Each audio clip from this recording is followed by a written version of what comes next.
बोलो जयकारा बोल मेरे श्री गुरु महाराज की जय। सभी गुरुमुख प्रेमियों से सब प्रेम जय सच्चिदानंद। वंदो चरण सरोज गुरु मुद मंगल आगार। जय सेवत नर होत हैं भव सागर से पार। गुरु जी के सुमिरन मात्र से नाशत विघ्न अनंत। तासे सर्वारंभ में ध्यावत हैं सब संत। कुदरत की तरफ से इंसान के सामने दो चीज़ें, एक भक्ति और दूसरी माया। जब माया के आकर्षक मनमोहक पदार्थों को देखता है, इन मनमोहक मन लुभावन पदार्थों को देखता है तो लुभा जाता है, भ्रमित हो जाता है। इंसान को पता ही नहीं चलता कि कौन सा मार्ग दुख वाला है, दुखदाई है, कौन सा मार्ग सुख वाला है, सुखदाई है। वो माया की चमक दमक पर ऐसा मोहित होता है कि मोहित होकर उसके मोह में फंस करके उसी प्रकार के कर्म करने लगता है, जिसका परिणाम दुख, अशांति और नारकीय योनियों का मिलना है। ये बात इंसान की बुद्धि से परे है। उसकी समझ मन, बुद्धि व माया की लपेट में होने के कारण उससे वो कर्म नहीं हो पाते जिससे सुख मिले, शांति मिले। अब यही कारण है फिर दुखी और अशांत होकर इस दुनिया में रहता है। जब समझ ही नहीं है तो अनसमझी में फिर ऐसे ही कर्म कर रहा है जिससे उसे दुख मिलता है, अशांति मिलती है।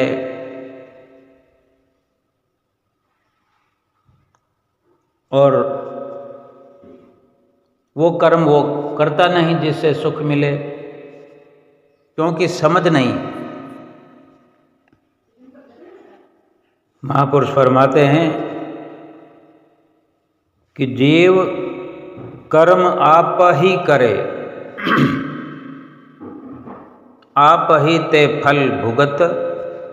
आप रमत संसार में, आप ते ही ते मुकत। कि इंसान खुद कर्म करता है, अपनी सोच से, अपनी अकल से, बुद्धि से, अपनी मर्जी से कर्म करता है। फिर उसको फल तो भुगतना ही पड़ता है, भुगतना पड़ेगा। अपने किए हुए कर्मों का फल किसी और को कैसे भुगतने के लिए कुदरत दे सकती है? किसी अन्य को परिणाम भुगतने के लिए कैसे दिया जा सकता है, कैसे कहा जा सकता है?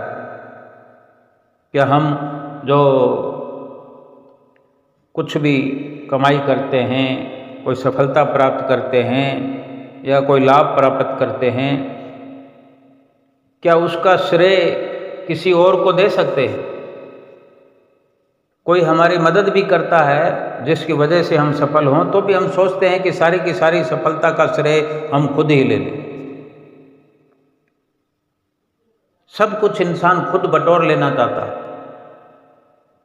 फिर ये बुरे कर्मों का फल, बुरे कर्मों का यानी पापों का फल, जो दुख है, परेशानी है, संताप है, मुसीबतें हैं, ये हम चाहते हैं कि कोई और भोग ले।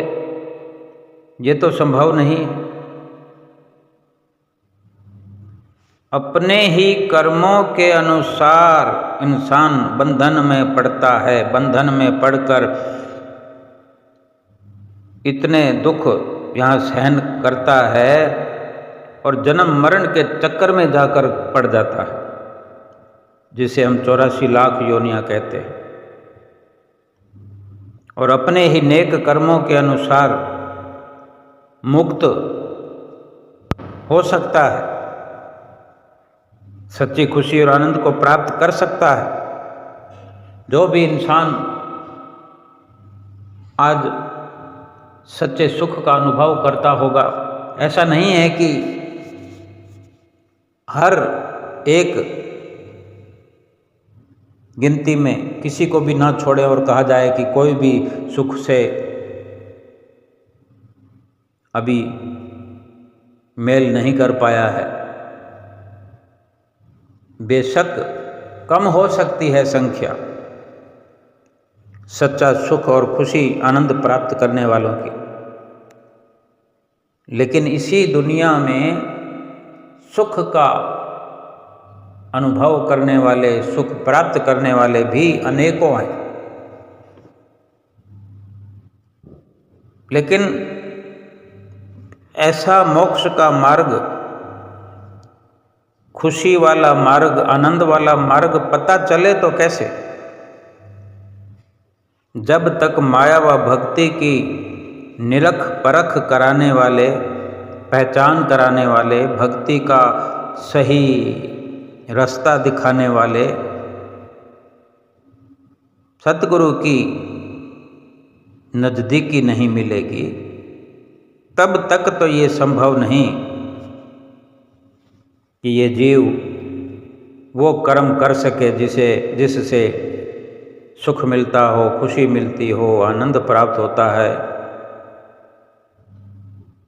क्योंकि खुद को पता नहीं कौन सा रास्ता सुख वाला है, रास्ता बताने वाला मिला नहीं, तो फिर ये दुखों से घिरा हुआ रहता है। जब जीव को, इंसान को संतों सतपुरुषों का मिलाप हो जाता है, संतों महापुरुषों से इस जीव का मिलाप हो जाता है, तो ये सौभाग्यों की निशानी है। और यही निशानी है कि जान लेना चाहिए कि जब संतों महापुरुषों की हमें शरण मिल गई है तो हम समझ लें कि हमारे सोए हुए भाग उदय हो गए हैं। संत सत्पुरुषों के मिलाप से एकदम से जीवन ही बदल जाता है, पूरा परिवर्तित हो जाता है जीवन। क्यों? एक प्रकार से सत्पुरुषों से ज्ञान की रोशनी मिलती है, ज्ञान की, विवेक की नज़र मिल जाती है, और उससे ये निश्चित हो जाता है कि सुख शांति देने वाले व बंधन से मुक्त कराने वाले कर्म कौन से हैं। उस मार्ग पर चलकर खुद को बंधन मुक्त कराकर सुख शांति को ये इंसान प्राप्त कर सकता है। ये सब सत्पुरुषों की संगति में ही हो सकता है। जब तक सत्पुरुषों की संगति मिली नहीं थी, जीव की क्या हालत थी, तब उसको पता नहीं था कि सुख शांति और मुक्ति का मार्ग कौन सा है, दुखों से छुटकारा पाने का साधन क्या है, ज्ञान की रोशनी क्या है। और इन सब के बिना फिर अंधेरे की सारी कार्रवाई जितनी भी होती है वो तो गलत ही होती है। अंधेरे में पड़ा ठोकरें इंसान खा रहा था। दुनिया के कार्य व्यवहार में जो इंसान फंसा हुआ है और जो सत्पुरुषों का बताया हुआ रास्ता है, इसमें और उसमें जमीन और आसमान का फर्क है। सत्पुरुष जो रास्ता बताते हैं वो मालिक की भजन बंदगी का है, नाम की कमाई करने का है, भजन सुमरन करने का है। वो भगवान की राह पर चलाना चाहते हैं, भगवान के नज़दीक पहुंचाना चाहते हैं।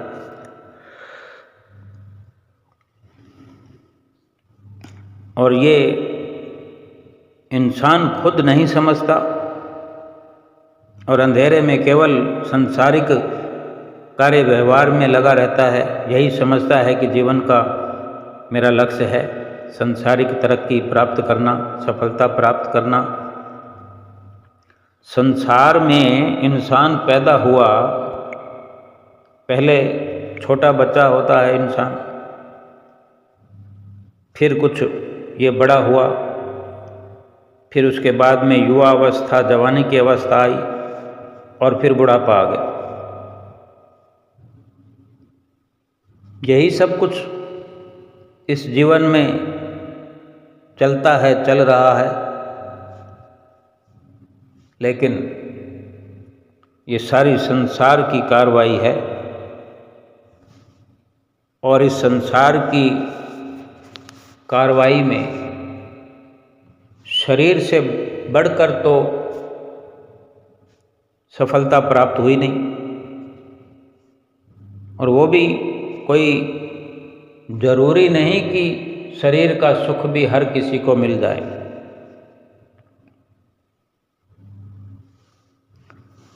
जिसको सत्पुरुषों की शरण मिलती है, जिसको सतगुरु की शरण मिल गई है, उसको जो सत्पुरुषों के वचनों की रोशनी मिलती है, जो ज्ञान मिलता है, विवेक मिलता है, सोचने समझने की ताकत मिलती है, वो अपनी अक्ल और बुद्धि से ऊपर उठकर संतों के नज़रिए से, संतों के मार्गदर्शन में समझता भी है कि कौन सा रास्ता ठीक है, कौन से कर्म ठीक हैं। फिर वो संसार में तो वो पहले से रह रहा है, संसार के कार्य तो पहले से कर रहा है, लेकिन अब संतों की शरण मिल जाने से वही इंसान है, वही संसार है, इंसान भी वही है, काम धंधे भी वही है। लेकिन अब संतों महापुरुषों की शरण मिलने के पश्चात उनसे ज्ञान की रोशनी, उनसे संतों महापुरुषों का विवेक वाला, समझ वाला नज़रिया मिलने से संसार के कार्य व्यवहार में वो फंस करके नहीं रहता। वो समझ जाता है कि ये संसार की जितनी भी कार्रवाई है, इससे काम तो लेना है, लेकिन इसमें फंसना नहीं है। केवल मात्र यही मेरे जीवन का लक्ष्य नहीं है। जीवन का लक्ष्य, क्योंकि संत महापुरुष तो हर वक्त हमें आगाह करते हैं कि प्रभु का जो नाम है उसी से सच्ची लीव लगाओ, प्रभु के नाम की कमाई ही हर वक्त करते रहो, इसी को इकट्ठा करो, इसी पे भरोसा करो, और यही जीवन का लक्ष्य है। महापुरुषों के जो हम नज़दीकी प्राप्त करने वाले गुरुमुख प्रेमी हैं, हमें रोज़ अवसर मिलता है, आए दिन ऐसा अवसर हमें गुरुमुख प्रेमियों को मिलता रहता है। गुरुमुख प्रेमी श्री दर्शन करने के लिए जब श्री प्रयाग धाम जाते हैं, श्री आनंदपुर जाते हैं, जैसे अभी श्री हुजूर गुरु महाराज जी श्री आनंदपुर विराजमान हैं,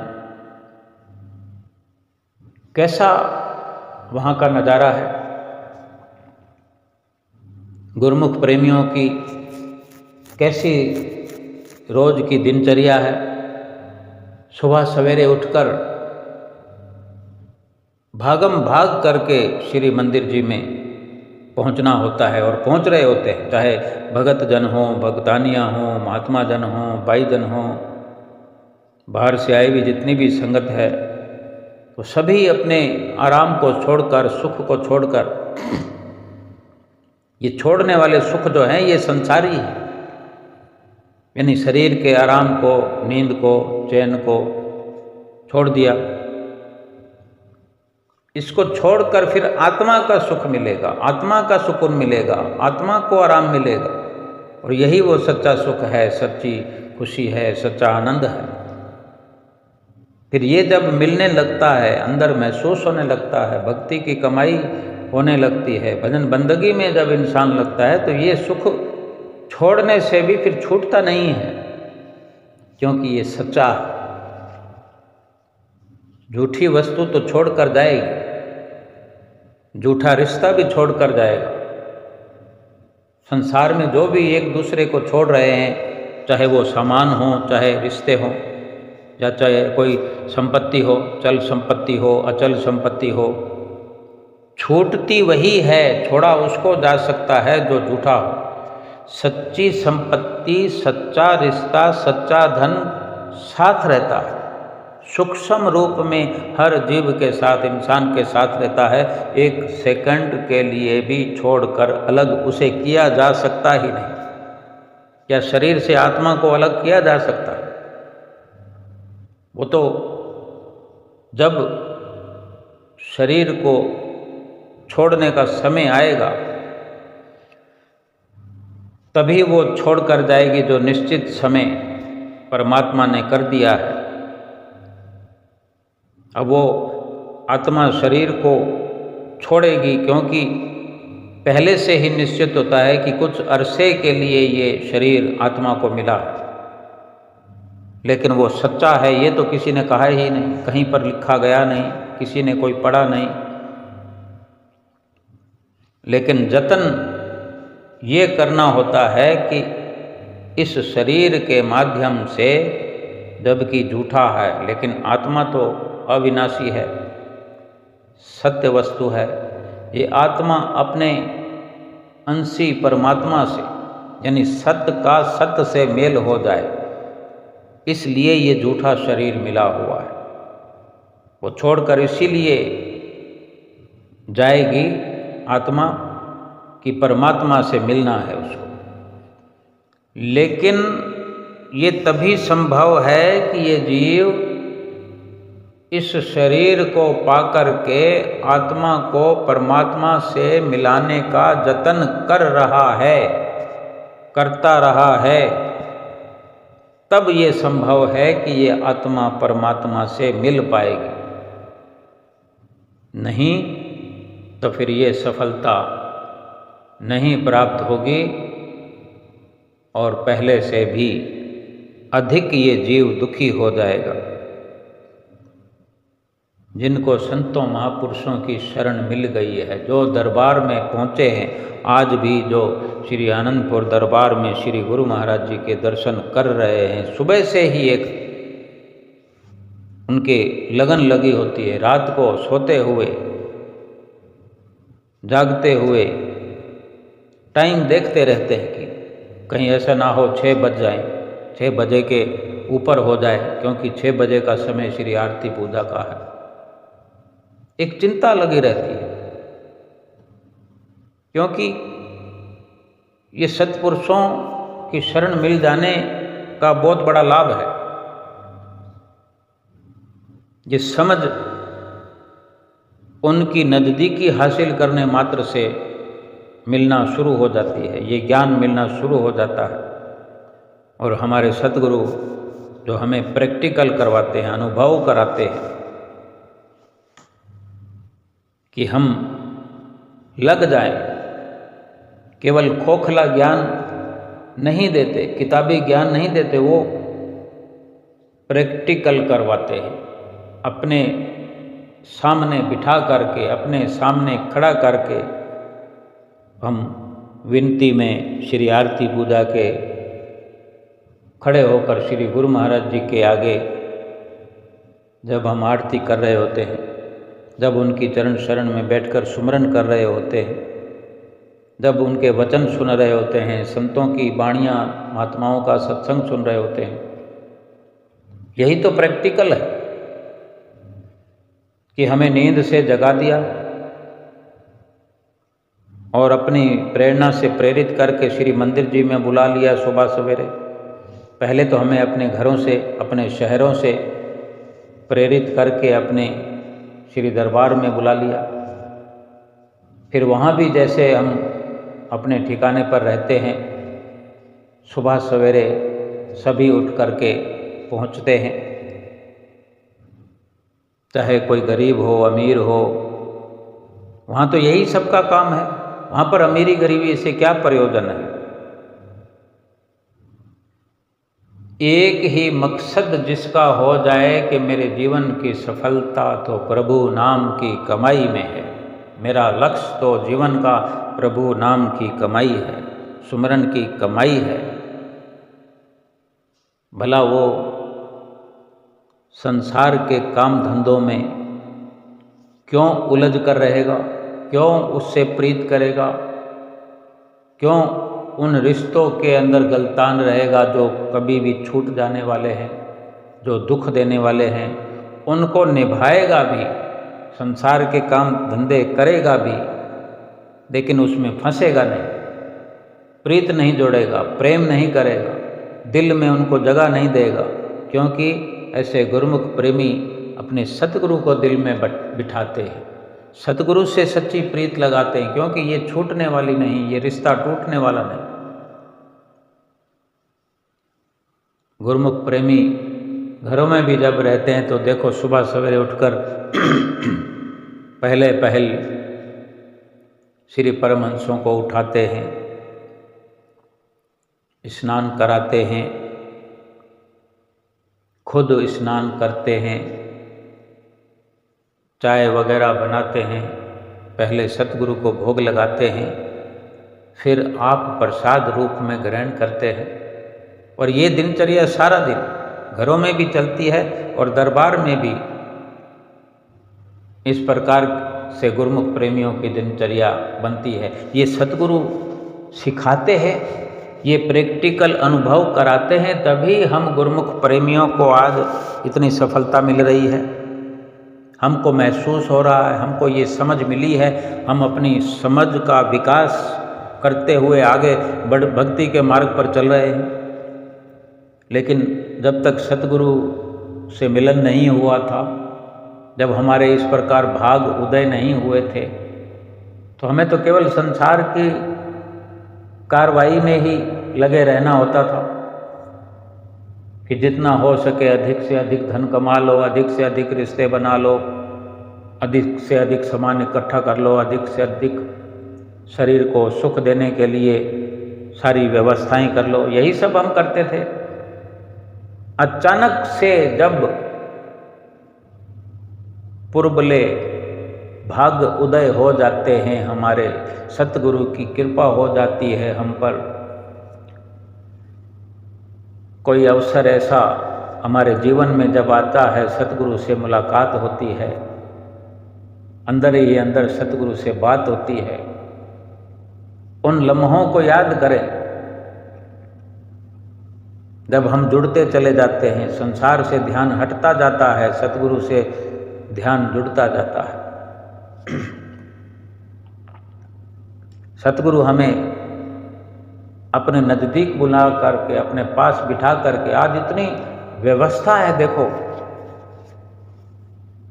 संसार में हर इंसान भजन बंदगी कर रहा है, लेकिन इतना सुविधाजनक भक्ति मार्ग का प्लेटफॉर्म किसको मिलता है? हम जैसे विरले विरले गुरुमुख प्रेमियों को, जो श्री गुरु महाराज जी के भगत हैं, सेवक हैं। ये श्री परमहंसों ने ये नगरी बनाई है जहाँ एक साथ इतने गुरुमुख प्रेमी रोज के रोज एक नया अनुभव प्राप्त करते हैं। ये कितनी रचना सुंदर है। कितने ही अनेकों, सैकड़ों, हजारों की तादाद में स्थायी सदस्यता देकर गुरुमुख प्रेमियों को, किन्हीं को साधु वेश प्रदान किया है, किसी को भक्त वेश प्रदान किया है। वहाँ रह कर के व्यवस्थाएं करते हैं अपने लिए भी और बाहर से आई हुई संगतों के लिए भी, इंतजामात करते हैं। सेवा के लिए दरबार सबके लिए खोल दिया। इससे बढ़कर प्रैक्टिकल क्या होता है। और ऐसा प्रैक्टिकल अनुभव कराते हैं कि गुरुमुख प्रेमी बार बार समय समय पर पहुंच करके अपने अनुभव को भक्ति के अंदर दृढ़ करते हैं। नाम सुमरन से जोड़ करके हमें मात्र कथने वाला नहीं, करने वाला सेवक बनाना चाहते हैं और बना देते हैं। हमारे कितने भाग्य हैं। एक से बढ़कर एक अवसर प्रदान करते हैं कि हमें सतगुरु से, जो कि स्वयं भगवान हैं, त्रिलोकी के नाथ हैं, उनसे बात करने का अवसर मिलता है। हर छोटे बड़े को, किसी के लिए कोई पाबंदी नहीं है। कोई बड़ा है, कोई छोटा है, कोई ऊंच नहीं, कोई नीच नहीं, कोई अमीर नहीं, कोई गरीब नहीं। हर किसी की विनती को, हर किसी के दिल के उद्गार सतगुरु को सुनाए जाते हैं और सतगुरु का आशीर्वाद हर प्रेमी को श्री गुरु महाराज जी की ओर से मिलता है। और ऐसे सभी गुरुमुख प्रेमी हम फिर अपने सतगुरु से ऐसी प्रीत लगाते हैं, सुंदर सुंदर भजन गाते हैं। दीवानगी में अपने आप को दीवाना हुआ देख करके बार बार हम दीवाने हो जाते हैं। बार बार कुछ गाने का दिल करता है, सतगुरु को कुछ सुनाने का दिल करता है। हमारे सामने साक्षात प्रत्यक्ष रूप में सतगुरु नहीं होते, हम अपने घर में अकेले होते हैं, लेकिन रह रह कर कोई गीत याद आ जाता है, हम गुनगुनाने लगते हैं। सतगुरु को याद करके कभी मुस्कुराने लगते हैं, कभी रो रो कर आंसू बहाने लगते हैं। ये सच्चा प्रेम है सतगुरु का, जो हम पर इतना असर करता है कि सारे संसार के झूठे रिश्ते, ये झूठे जितने भी छोड़ जाने वाले रिश्ते नाते साजो समान, इनसे दिल उपराम हो जाता है, क्योंकि समझ आ चुकी है। एक पंचम पातशाही गुरु महाराज जी के समय की लीला है। श्री दर्शन हाल में श्री गुरु महाराज जी सिंहासन पर विराजमान थे। जैसे लाइनों में गुरुमुख प्रेमी चलते हुए श्री गुरु महाराज जी के नज़दीक पहुँचते हैं मत्था टेकने के लिए, तो एक भक्तानी भी लाइन में लगी हुई थी। जैसे ही वो नज़दीक पहुंची, उसका नंबर आया, आगे आगे पहुंची, तो वो नाचने लगे, झूमने लगे और नाच नाच के हाथों का इशारा करके श्री गुरु महाराज जी के सामने भजन बोलने लगी। भजन के बोल ये सुना रही थी कि सोने मुखड़े दा लैण दे नज़ारा, कि तेरा केड़ा मुल लगदा। तो श्री गुरु महाराज जी, पंचम पातशाही गुरु महाराज जी उस भक्तानी की ओर देखकर मुस्कुराने लगे और महात्मा जी से पूछते हैं कि ये क्या कह रही है, क्योंकि इतनी दूरी होती है कि वो आवाज़ इतने शोरगुल में नहीं सुनाई देती, क्योंकि बिना माइक के बोल रही थी वो। तो महात्मा जी जो संगत के पास में खड़े होते हैं, उनको जब ये संदेश मिलता है तो वो सुन रहे होते हैं। फिर वो आगे जा कर के विनती करते हैं कि ये शब्द उच्चारण कर रही है। तो महात्मा जी जैसे कह रहे हैं कि स्वामी जी ये सुना रही है कि सोने मुखड़े दा लेण दे नज़ारा, कि तेरा केड़ा मुल लगदा। तो श्री गुरु महाराज जी ने वचन फरमाए, अब ये जो प्रत्यक्ष नज़ारा है उसमें जितना जिक्र आता है वो सीमित है, वर्णन होता है, लेकिन इसके भीतर जो इन शब्दों की गहराई है, वो शब्दों की गहराई को हम नाप नहीं सकते कि जो त्रिलोकी के बादशाह को मुस्करा दे, हंसवा दे, ये कोई जाने कितना उसका प्रेम अपने अंदर उछाल मार रहा है, कितनी गहराई है उसके हृदय की, उस प्रेम की, जो सतगुरु को भी मुस्कुरा करके उससे बात करनी पड़ती है। श्री गुरु महाराज जी पूछते हैं, किधरों आई है? तो स्वामी जी ने जो पूछा तो भक्तानी कहती है, लुधियाना तो आई हाँ।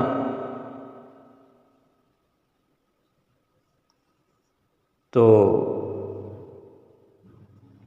खुश होते हुए कि मेरे साथ वचन हुए हैं, वो खुश हो रही थी, खुशी खुशी कह रही थी कि भी मेरे साथ वचन हो गए, मन में सोच रही है ऐसा। और फिर श्री गुरु महाराज जी ने पूछ लिया कि किस तरह आई हैं? तो भक्तानी फिर कहती है, खुशी तो बड़ी हो गई कि श्री गुरु महाराज जी बार बार पूछ रहे हैं। तो कहती है, स्वामी जी पहले ट्रेन ते बीना तक आई हाँ, फिर दूजी ट्रेन फड़ के अशोकनगर तक आई हाँ, फिर उधरों तुहाडी बसां चलदियां ने उस ते आई हाँ। श्री गुरु महाराज जी कहते हैं, किन्नी मेहनत करके परिश्रम करके इधर पहुंची है ते तू कह रही है, किवें कह सकती है तू कि मुल नहीं लगदा?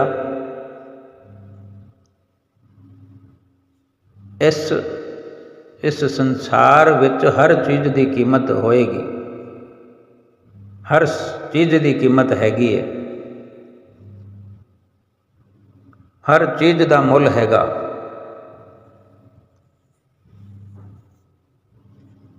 श्री गुरु महाराज जी के वचनों का अर्थ यह है कि उनके दर्शनों का भी हमें मूल्य तो चुकाना चाहिए। यानी श्री गुरु महाराज जी केवल उसी को नहीं समझा रहे, हम सभी को समझा रहे हैं यहाँ पर कि भजनों में हमने जो गाया है उसको समझें भी सही, कि बाहरी दर्शन तो हम सभी कर रहे हैं, उसकी भी कीमत है। चाहे पुरबले पुण्य एकत्र हुए, सतगुरु से मिलन हो गया, अब सतगुरु से जो बात हो रही है, सतगुरु से मुलाकात हो रही है, जो उसने गाया कि श्री दर्शन दा कर लैण दे नज़ारा तेरा केड़ा मुल लगदा, सोने मुखड़े दा लैण दे नज़ारा कि तेरा केड़ा मुल लगदा। तो श्री गुरु महाराज जी ने कहा कि मूल्य तो हर चीज़ का चुकाना पड़ता है। अब ये तो वो भक्तानी जाने या भक्तानी के भगवान जाने। ऐसे ही हमको भी समझना चाहिए कि संत महापुरुष क्या इशारा करना चाहते हैं। सतगुरु की शरण मिल गई, भागों की बात है, नाम मिल गया, भागों की बात है, सौभाग्य की बात है। लेकिन ये भाग्य या सौभाग्य यूं ही पड़े रहेंगे तो फिर सब कुछ खत्म हो जाएगा। अगर हम कुछ करेंगे नहीं, जो सतगुरु हमें वचन फरमाते हैं, जो करने के लिए कहते हैं, जो मार्गदर्शन करते हैं, जो रास्ता दिखाते हैं, उस पर चलेंगे नहीं तो फिर ये भाग और सौभाग्य किस काम आएंगे। एक रोज़मर्रा की बात है हमारे जीवन में, हम सब्जी लेकर आते हैं, दूध लेकर आते हैं, आटा लेकर आते हैं, भाग से हम कह लें कि ये हम भाग्यवान हैं कि हमारे पास इतनी सुविधा है कि सब सामान हम ले आते हैं। हर किसी को तो वो भी संभव नहीं है, बड़े दुखी लोग हैं सुबह नाश्ते के लिए इंतज़ार करते हैं, खाने के वक्त खाने का इंतज़ार करते हैं, जैसे तैसे करके पेट भरते हैं। लेकिन जो भाग्यवान है उनके बराबरी में जो सब साधन लेकर आया है, अब वो साधन तो लेकर आ गया, भाग्यवान तो बन गया, लेकिन उसको अगर बनाकर नहीं खाएगा, आटा ले आए तो आटा गूंथ कर रोटी नहीं बनाएगा, सब्जी ले आए तो सब्जी काट पीट कर, नमक है, तेल है, घ्यो है, ये सब मसाले वगैरह उसको आंच पर, आग पर चढ़ाने का काम है, ये सारी कार्रवाई नहीं करेगा तो वो सामान तो फिर धरा पड़ा रहेगा, फायदा क्या होगा। नाम भी हमने ले लिया है, नाम हमें मिल गया है, सतगुरु हमें रोज़ वचन फरमाते हैं, आरती पूजा करो, भक्ति मार्ग पर चलो, भक्ति की कमाई करो। हम केवल सुनते रहेंगे, इधर से सुनेंगे, इधर निकाल देंगे, फिर लाभ क्या हुआ भाग्यशाली होने का, फिर हमने क्या फ़ायदा उठाया। हम भाग्यशाली तो इसलिए बन के आए हैं, सतगुरु की शरण इसलिए मिली है कि हम नाम की कमाई करके हमेशा हमेशा के लिए उस सफलता को प्राप्त कर लें जिस सफलता के लिए मनुष्य जीवन मिला। श्री गुरु महाराज जी भक्तानी को जो समझा रहे हैं कि हर चीज़ की कीमत लगती है, ये हमने जो बात कर ली, यही बात हम अपने अंतर मन में, हृदय में भी कर सकते हैं, जो हमें रास्ता बताते हैं कि जितना लाभ कमाना चाहते हैं, लाभ की कोई सीमा नहीं है, यही दर्शन हम अपने भीतर कर सकते हैं। यही लाभ जो बाहर दिखता है उसको अंदर महसूस कर सकते हैं, अपनी अंतरात्मा में सुख का अनुभव कर सकते हैं। सतगुरु से मिलने का लाभ तो यही है, हमारे जीवन में सतगुरु के होने का बड़ा लाभ तो यही है कि इस दुख रूप संसार से ऊपर उठ जाए, उबर जाए, सच्ची सुख, सच्ची शांति मिले, सच्चा सुख मिले, आनंद मिले, यही सतगुरु हमें देते। और हम जितना जितना हम मूल्य चुकाएंगे, यानी मूल्य हमारे पास चुकाने के लिए क्या है, ये संसार का धन दौलत तो ये सब झूठा है। झूठ के किसी भी सामान से कोई प्रयोजन नहीं है सतगुरु का कि उन सब से कुछ काम बन पाएगा आत्मा का, क्योंकि आत्मा सत्य वस्तु है। इसको किसी भी झूठी वस्तु से, परमात्मा से नहीं मिलाया जा सकता, लेकिन झूठी वस्तुओं के इस्तेमाल से सत्य की राह पर चलते हुए, सत्य की कमाई करते हुए, सच्चे नाम को जपते हुए, सुमरण करते हुए जो सतगुरु ने हमें दिया है, जो सतगुरु जी ने हमें बख्शा है, फिर तो कहने के लिए भी शब्द नहीं बचेंगे कि दर्शन कर लेन दे तेरा केड़ा मूल लगदा। यानी 24 घंटे हमें भीतर क्या, बाहर क्या, खुली आँखों से क्या, बंद आँखों से क्या, रोम रोम में सतगुरु के होने का एहसास होता रहेगा, होता रहेगा। फिर एक समय जुबां तो बंद हो जाती है,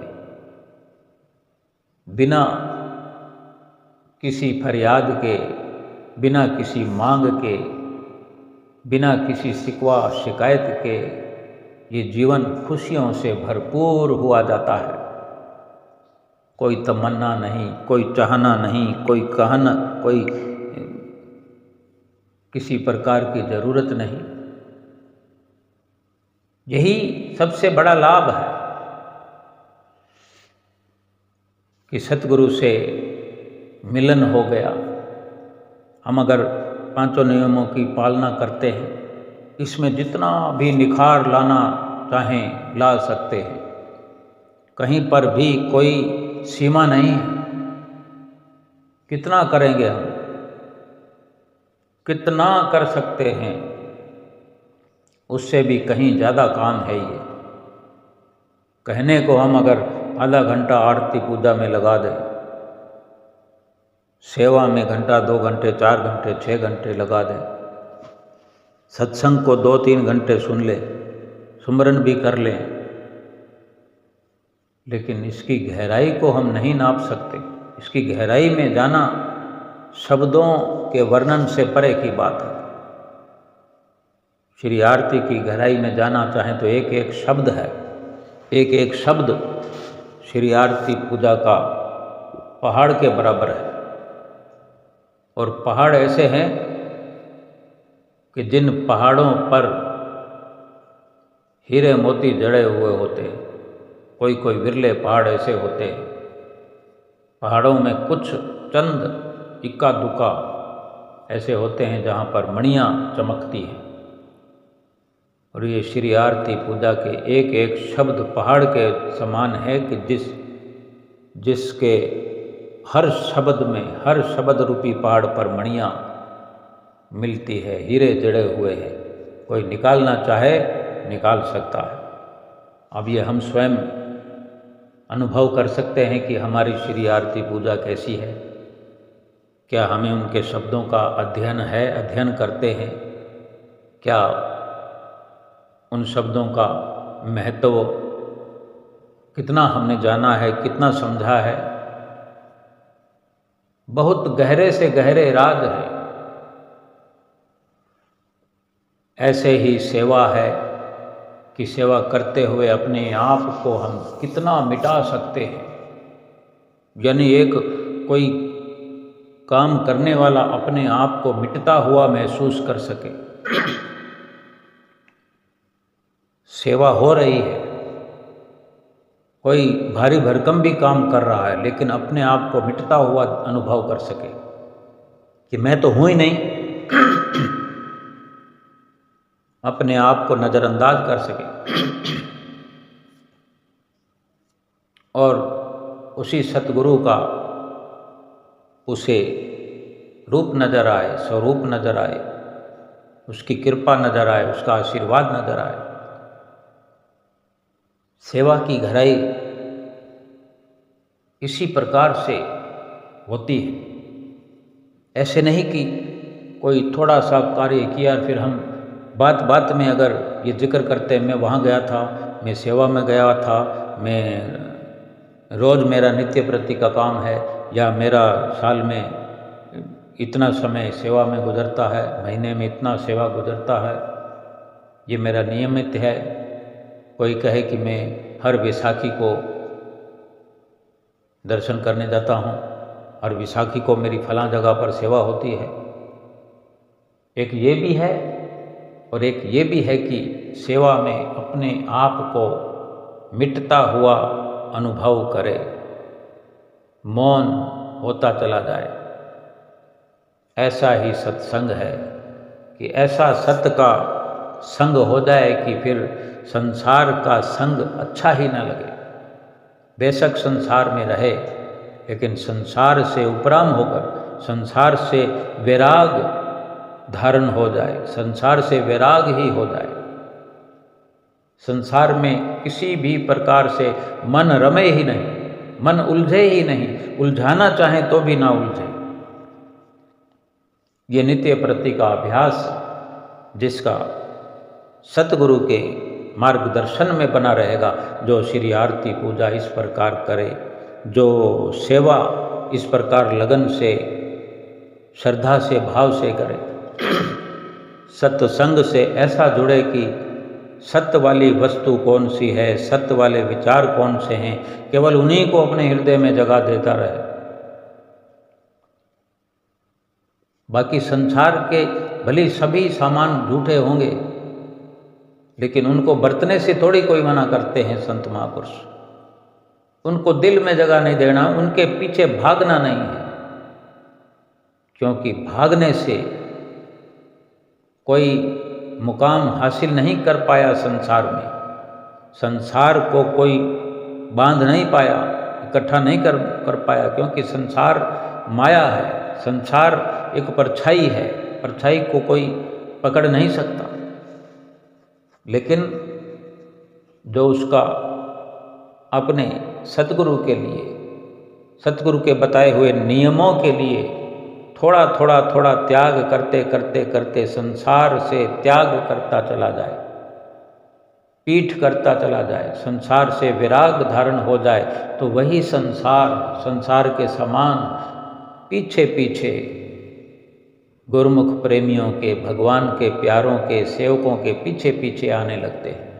वो संसार का सुख बिना मेहनत किए, बिना प्रयास किए ही मिलने लगता। यही भक्ति मार्ग की बड़ी सफलता, भक्ति मार्ग पर चलने का यही बड़ा लाभ है। ये संतों महापुरुषों के चरण शरण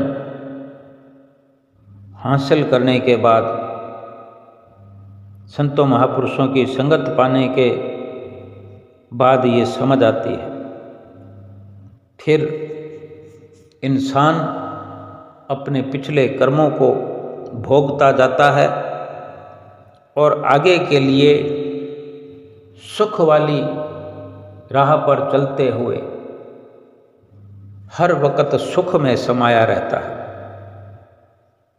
इसकी हालत बिल्कुल विपरीत हो जाती है, बदल जाती है, अंधेरे से निकलकर रोशनी में आ जाता है, माया से निकलकर भक्ति में आ जाता है, बंधन तोड़कर आज़ाद हो जाता है, जन्म मरण के चक्कर से हमेशा के लिए छुटकारा पा जाता है। ये यहाँ की करनी वाले कर्म सतगुरु की शरण को पा करके उनके मार्गदर्शन में जब ये जीव आ जाता है तो पिछली सारी अवस्थाओं को तब्दील हुआ देखता है कि पहले मैं क्या था, अब मैं क्या हूँ। हर गुरुमुख ये महसूस करता होगा। श्री गुरु महाराज जी के पास जाकर के बार बार ऐसे अनुभव करने से वहाँ जो आनंद मिलता है, जब जब भी गुरुमुख प्रेमी श्री दर्शन हाल में बैठे होते हैं, श्री मंदिर जी में बैठे होते हैं, वहाँ जितने दिन रह रहे होते हैं, कैसे उनका एक एक पल व्यतीत होता है। ना वार का पता चलता है, ना तारीख का पता चलता है। बस केवल यही पता चलता है आरती का समय होने वाला है, दर्शनों का समय होने वाला है, सेवा का समय होने वाला है, लंगर का समय होने वाला है, और अब रात को सोने का समय होने वाला है। और फिर सुबह उठकर फिर श्री आरती पूजा में श्री गुरु महाराज जी के दर्शन करने के लिए जाना है। और जितने दिन ऐसा अवसर मिलता है, मन को मांझ मांझ करके गुरुमुख प्रेमी इतना आदी बना देते हैं कि थोड़े दिन भी घर में रहते हैं तो फिर से मन में विचार आने लगता है कि कब श्री दर्शनों का अवसर मिलेगा, कब सेवा का अवसर मिलेगा। और जब तक नहीं पहुंचते तब तक अपने सतगुरु के बताए 5 नियमों पर पूरा अमल करते हैं, 2 घंटे भजन अभ्यास करते हैं। बस इसी में हमें विचारना है, इसी के लिए हमने सोचना है कि जितना निखार हम ला सकें भजन सुमरण में, जितना निखार ला सकें श्री आरती पूजा में, श्री आरती पूजा के एक एक शब्द में निखार लाएं, गोता लगाएं, सेवा के लिए बेचैन हो जाएं, बार बार बेचैनी हो जाए सेवा के बिना, कब मुझे सेवा का अवसर मिलेगा। क्योंकि सेवा का जो लाभ है वो तीनों लोकों की संपदा से बढ़कर है। सुमरन का जो लाभ है, भजन अभ्यास का जो लाभ है, वो जन्म जन्मांतरों के पापों को मिटाने वाला और जन्म जन्मांतरों को उनके बंधन से मुक्त कराने वाला है। 84 से मुक्त करा के हमेशा हमेशा के लिए अपने धाम में, अपने निज धाम में इस आत्मा को पहुंचाने वाला है, आत्मा से परमात्मा का मेल कराने वाला है। संसार में थोड़े थोड़े रिश्ते के लिए बेचैन हुए जाते हैं इंसान। कभी किसी को मनाते हैं, कभी कोई रूठता है, फिर उसको कोई मनाता है। रात और दिन बेचैनियाँ बढ़ रही है, कलेश बढ़ रहे हैं, फसाद बढ़ रहे हैं, लेकिन उन्हीं में गलतान, उन्हीं में फंसा हुआ जीव दुख पा रहा है, दुख उठा रहा है, रात और दिन बेमौत मर रहा है। कैसी हालत इंसान की है। और जब संत महापुरुषों की शरण मिल जाती है, कितनी राहत सतगुरु हमें प्रदान करते हैं, कर रहे हैं, ये हम हर गुरुमुख अनुभव कर रहे हैं। तो इसलिए हमारा ये लाजमी फर्ज बन जाता है कि एक एक सेकंड, एक एक श्वास जो भक्ति परमार्थ में लग रहा है, अच्छे से, बड़ी श्रद्धा से और भाव पूर्ण होकर के अपने श्वासों को खर्च करें, अपने कीमती समय को खर्च करें। कहीं से कोई त्रुटि ना रह जाए, कोई कमी ना रह जाए, क्योंकि अगर लाभ ही उठाना है भक्ति का, परमार्थ का, तो पूरे का पूरा लाभ प्राप्त करना चाहिए। क्योंकि ये समय जो मिला है, इसको फिर से प्राप्त करने की होड़ नहीं लगानी है कि फिर जन्म लेंगे। प्रयास यही होना चाहिए कि फिर कौन आएगा, ये कार्य पूरा करके जाना है। सतगुरु की प्रसन्नता को अगर पाना है तो पूरे का पूरा क्यों ना पाया जाए, पूरी प्रसन्नता सतगुरु की प्राप्त करनी है। जो जन्मों मरणों, जन्मों जन्मांतरों का जो लेखा जोखा है, जो बही खाता है, उधार खाता है, उसको पूरे का पूरा मिटा करके साफ सफाया करके जाना है। हम विचार करें कि एक घर के अंदर एक गृहिणी साफ सफाई का कार्य कभी अधूरा नहीं छोड़ते, बल्कि इतना भी देखा जाता है कि अगर सेहत, तबीयत नासाज हो, कुछ दुख हो, लेकिन साफ सफाई बिल्कुल नहीं छोड़ते, पूरे कचरे का सफाया करके छोड़ते हैं। जो कोई इतना दुख देने वाला नहीं होता कि एक दिन अगर रख भी दिया जाए तो कोई फर्क नहीं पड़ने वाला है। साफ सफाई करते हैं, कई बार हम देखते हैं इधर साफ सफाई हो, उधर आंधी तूफान आ जाता है। जितनी सफाई, जितना कचरा हमने निकाला होता है, उससे कई गुना ज़्यादा आ जाता है। लेकिन कोई कह दे कि आज सफाई छोड़ दो तो कोई मानने वाला नहीं है। लेकिन ये जन्म जन्मांतरों का जो कूड़ा करकट है, ये विकार हैं, ये जन्म मरण की जो फांसी है, इसके लिए कोई कर्तव्य नहीं हमारा।